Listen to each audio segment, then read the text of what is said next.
water everywhere, internet connection, critical, and perhaps energy, power everywhere, then you're going to see the communities starting to evolve and build up, and we're going to have a more modern, and food is not going to be a topic. All right? It has enough food, and it will be a destination. Now, here's the thing.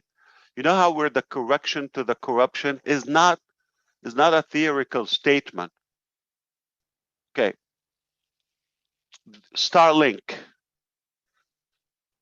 How many rockets we have? Satellite by SpaceX.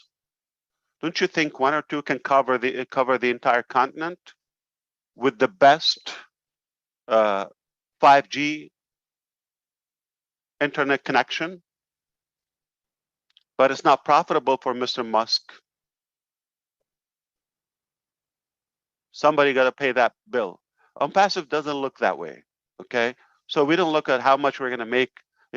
How we're going to milk these 1.4 billion humans. We're not going to look at that way. How can we actually give and find ways to initiate projects, employ them, and definitely build up the continent? And then those corrupted people, greedy people, they will see it as an oasis for investment or investments to come after where the movement, where the good economy, where the talent, where the human resources are. So I can see in some time, I don't know when, but it will happen, where Africa becomes a good target for those corrupted people, and they have to do it rightfully, because we're setting the standards, okay? Because we're with the people, and it will not be the same in 20 years. It will not be the same.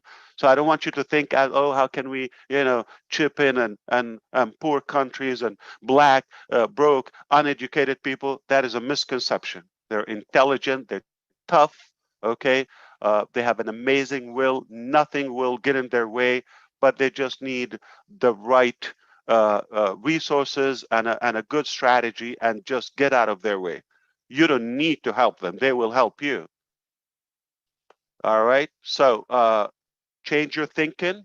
Think, what projects can we do? How can we connect the country, improve transportations, inventions, power, energy, all the essential resources, of course, water, and that would draw food and the following. Academy is the start. Trust me. Mark my word, okay? Academy is the start. So they don't need to travel.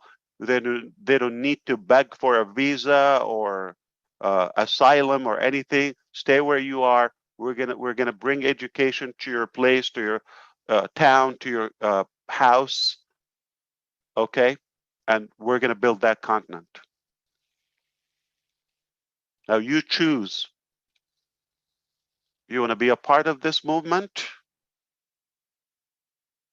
and be included when we say unpassive and unpassive founders, where the spark of that incredible transformation 10 years ago, 5 years ago, I'm talking in the future. Think with me. Or you want to see, I was a little naive and thinking about, like, personal, selfish agenda.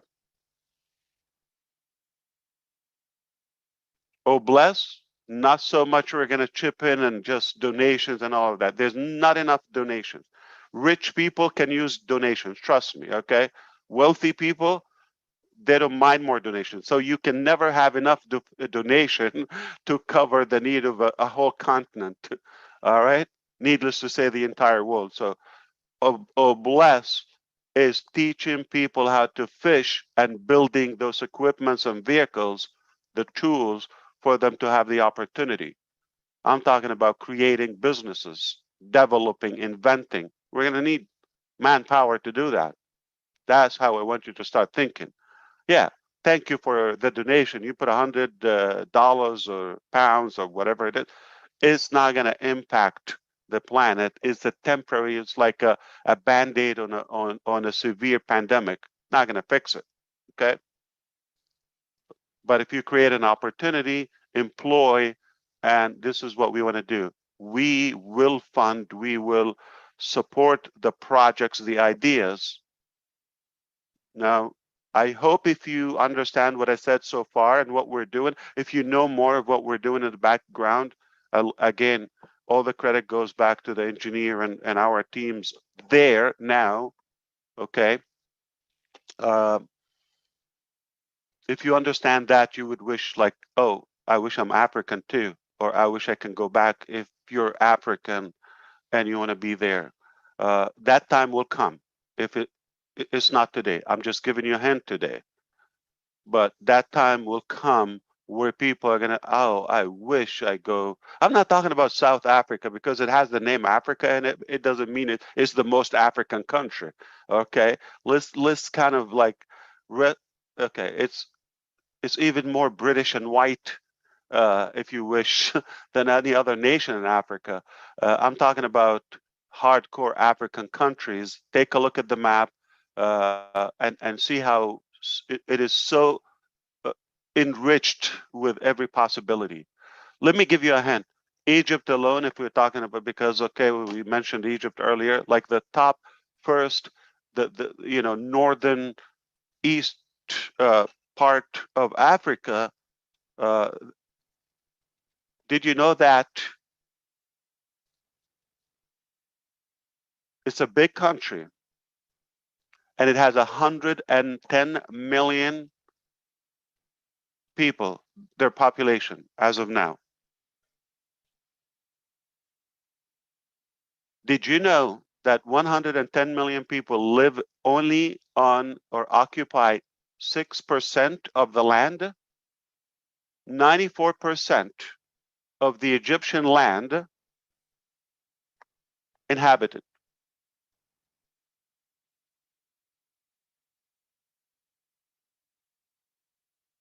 You see how much work we can do? How much population we can gain?